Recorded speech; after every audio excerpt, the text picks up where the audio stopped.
So, all right, Joshua, owner and operator at JR CMO and full stack marketing agency, fractional chief marketing officer with over 20 years of experience, author, speaker, executed over 80,000 marketing campaigns nationwide. So, we were talking about some stuff before we started recording and how you've kind of turned into the CMO and, fractional CMO and really talking to business owners about what they need to know, what they should know, how to find a good marketing partner, and things like that. So, I'm curious, what are like the three most important things, I guess, that you kind of tell a business owner, have a discussion with him about what they should know or what they should have prepared before they even start that engagement process?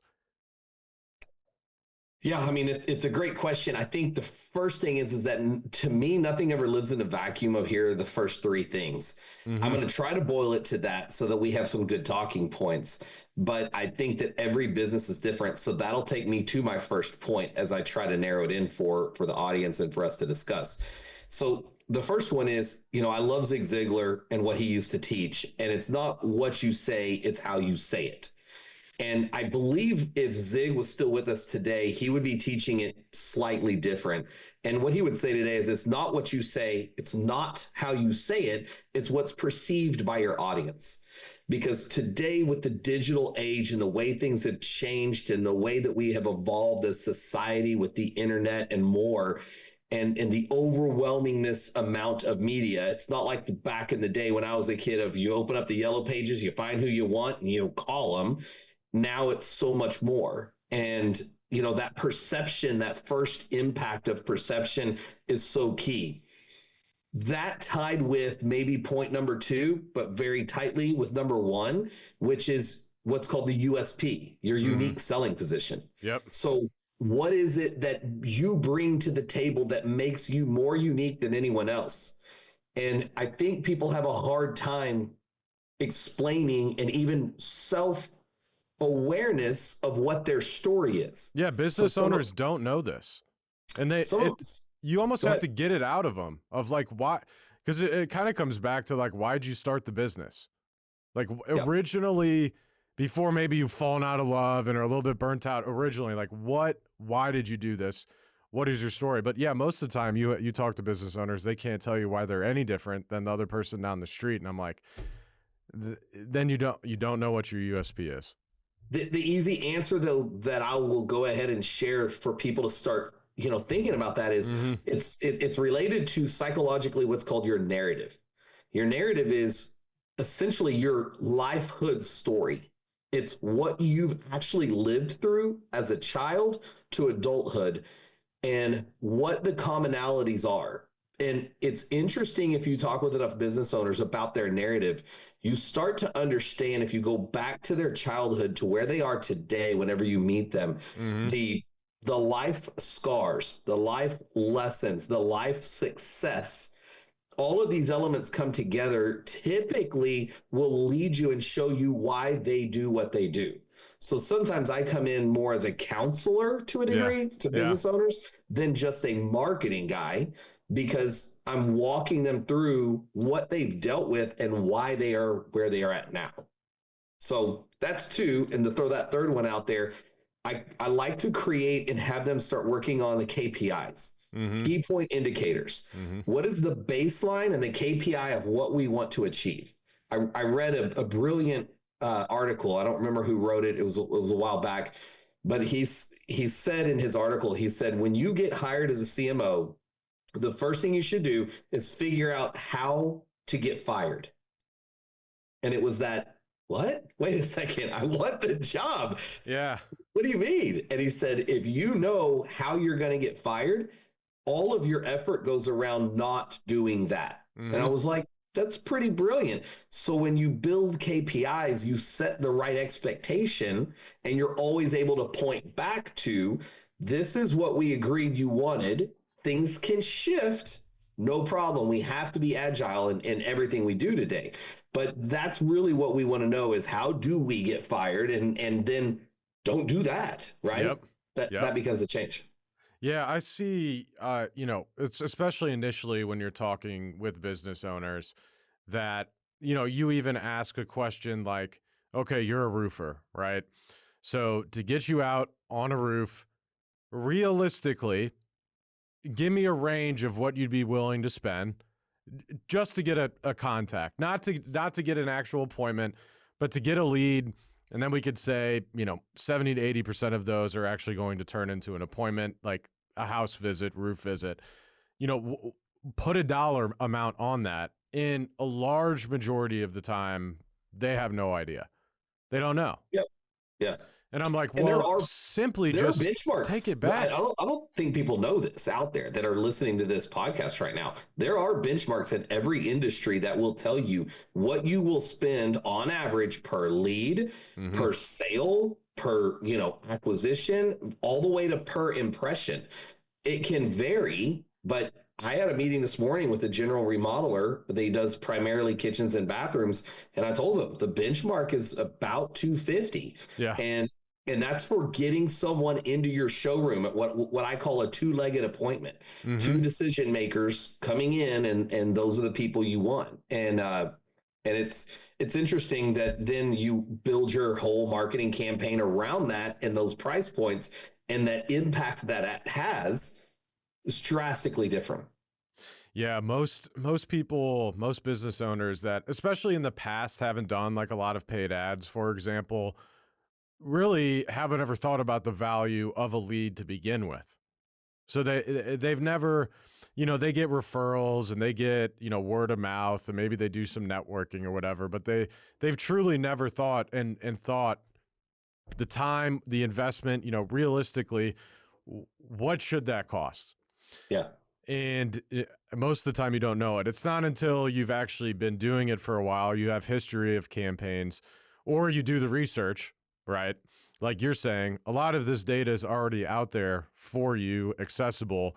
And remodeling, $250, I mean, that is where I see most home service companies going in the way of with cost per lead now. When I would say even 2 years ago, I would, I could probably, I know our West County insulation, so we own an insulation company. In paid ads, our lead cost since we started the business about 3.5 years ago, strictly on Google, has doubled. So it went from about $40 to about $80. Yeah. Now, other industries weren't so affected. We've just had a bunch of insulation companies come in and copy us. But, in other sectors, like with roofers spending $250, I mean, that's a steal almost at that point, right? Because there are industries spending way north of that. But then you think about it, well, okay, how much would you pay a salesperson to go out, knock doors, and try and get one versus this lead, this information, and hey, they're not only that, they're directly calling you. So it's odd that until they have like the opportunity to spend, it's like they don't even think about what the actual cost opportunity is for those leads. So yes, you are right what you said earlier about almost coming in as a counselor, because you have to you have to explain this, walk them through, almost like a child, and be like, this needs to be done, this needs, like a teacher, if you will. Yeah. Yes, I definitely agree. So when it comes to, let's say you're talking to marketing agencies, right? We were discussing this before as like easy red flags to know when not to work with a marketing agency. And I think number one, and you probably have a lot more than me, but the first one that always rings out to mind is if you don't own the marketing assets that you're paying for.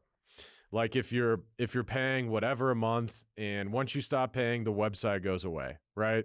Once you stop paying, we're going to take down this stuff that we made. Once you stop paying, well, we own your ad account, right?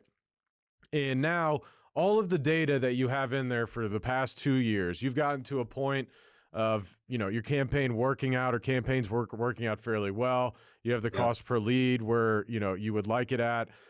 You have it on smart bidding, so you've had enough, data to come through your campaign to, send those conversions back to Google. But at the end of the day, you have to stay with them forever, because when you leave, you're not getting access to all of that data. Yeah. Which is insane. So what are some things that you see all the time? I dealt with another company not that long ago, and it was a roofer actually in Central Texas. And they were working with an ad agency, and the ad agency was actually doing pretty well. The expectation of the owner of the company was a little higher than what it should be. But I understood why he had that, because I kind of believe with that of when you get in certain situations as a business owner, you raise the bar of the expectation to here, knowing that your employee will never hit it. So the employee will come in here, and then whenever that employee hits here, you know they're going to backslide to this. So that's your standard. But if you never set that higher bar, you're never really going to get it. So what happened though with this agency was they would not be agile in their decision making. They had literally filled out a box at the beginning of the agreement, and they had a year-long agreement, and the agency told the business owner, this is exactly what we're going to do. This is how we do it, why we do it, when we do it, and this is all we do for you. They're like, we can do these other things, but this is it. So when I came in, I said, you've been doing this for 6 months, and there are some really good things that you've done. I, for one, would hire them for some of my clients. The key is that I said, what got you here won't get you there. Yeah. We have to change. So they had built backlinks and they had pumped traffic to the site, but the site traffic was only sticking around on average for all verticals coming in, all attribution points. They were sticking around for around 23 seconds. Yeah, that's not enough. And even for a roofer, 23 seconds is not enough. So I came in and said, hey, I want to work with you to change the website page to more of a CRO style, client retention optimization, so that people stay on the page. And the longer someone stays on your website, the more likely they are to convert. There's all sorts of metrics, including ranking higher conversions and more when someone stays on your site. But that means they have to be interested. So I asked the agency, hey, can you not do these 5 or 6 things and now only do this 1 or 2? So I'm actually making it better for the agency. And the agency said, no, we're not going to do that. So I said, all right, I understand. After going back and forth, I said, at the end of your contract, I can't justify to the owner to keep you on board. I'm like, it's real simple. You've done a great job, but we got to change because we're not hitting the benchmarks that the owner really wants. I said, it's your call. I'm willing to keep you on. I would make a recommendation to keep you. But for me to do that, we're 3 or 4 months out from the end of your agreement. The only way I'm going to make this happen is if you can work with me and shift your focus over to these other things and that we can improve it. If you do that, we'll keep going. They didn't want to do it. The agency ended up getting fired by the business owner, and there was nothing I could really do. So now I still have that client, but we've moved to a new agency that has agreed, yes, we'll work on this, but we'll also be agile. And I think that's where business owners get stuck, is they get locked into a contract that they don't know how to change or when to change it. Yeah, that's something that we encountered with an issue internally with our own business with SEO, because we had an agreement, this is probably 5 years ago now, where we had strict deliverables, right? Now, it was really nice for our clients because we could show, like, the biggest issue I see with SEO is, like, you don't have strict deliverables. You don't really know what you're getting on a monthly basis, right? And a lot of SEO companies don't show it. It's like, are you doing backlinking? Are you getting sponsorships from local associations, for example, for local SEO? Are you building out new content on the website? Are you going over existing old pages and, re-optimizing them? What are you doing? And so we had a really old agreement. It was just strictly pretty much based on us building pages and then optimizing it. That was it. So we ran into an issue essentially of a couple of our clients we needed to do other things that were on the agreements. And so what we ended up doing was we literally changed the agreement essentially. We went to our clients, we're like, hey, this is why we're changing it. You're still paying us the same amount, but we need to be doing these other things that we don't have included on this contract. Yeah. And I was like, it'd be easier for us just to write the 3 pages a month and be done with it.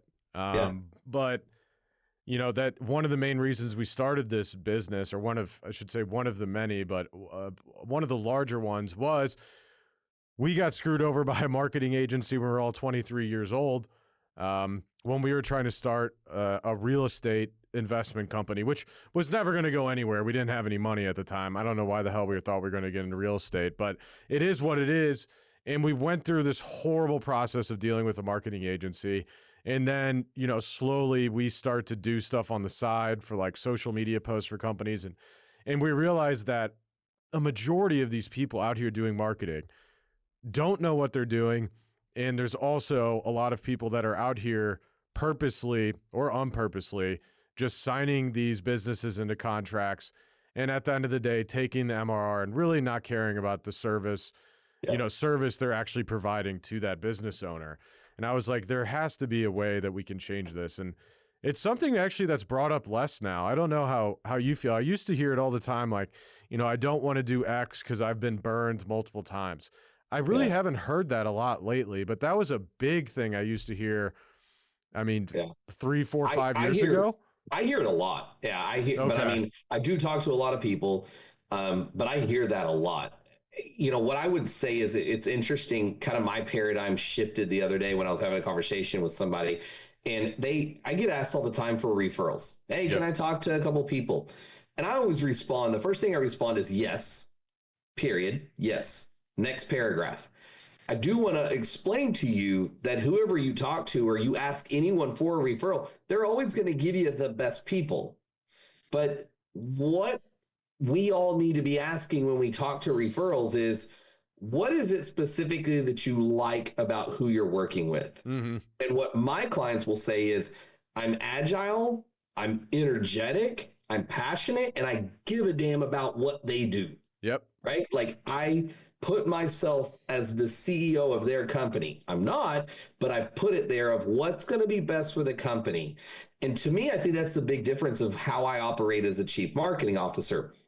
Because what I want to do is identify how do we grow, and my agreements are 45-day opt-out. So basically, you can cancel real quick with me, but my average client stays with me for multiple years. And the reason why that happens is I do what I say I'm going to do. We have the growth. We take off and we continue to grow because we have to continue to adapt to the marketing. I call it leverage point marketing, where we do something, we see what the result is, and then we leverage it. We modify whatever we have done to try to improve it and make it better. Yeah. So, but yeah, I mean, a lot of people have been burned, and I think it's one of those things that's kind of like, I always say that the dating world and the business world are much alike. Mm-hmm. You've gone on plenty of dates. You've had bad ones. Yep. At some point, you hope to meet the one, whoever the one is for you, that you can be with forever.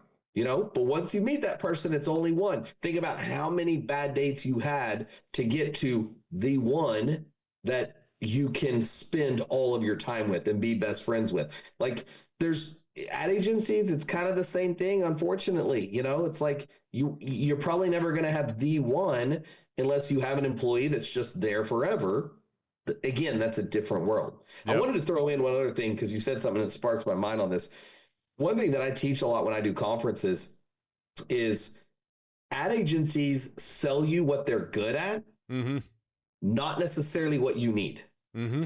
Yep. And I think a lot of people don't grasp that when they start to interview agencies.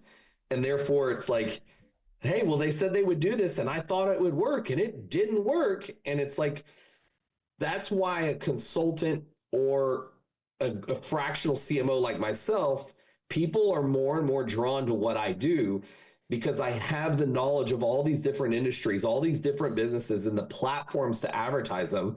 And we walk through the logic of what they should be doing and what they need to hit the goals that they want to hit.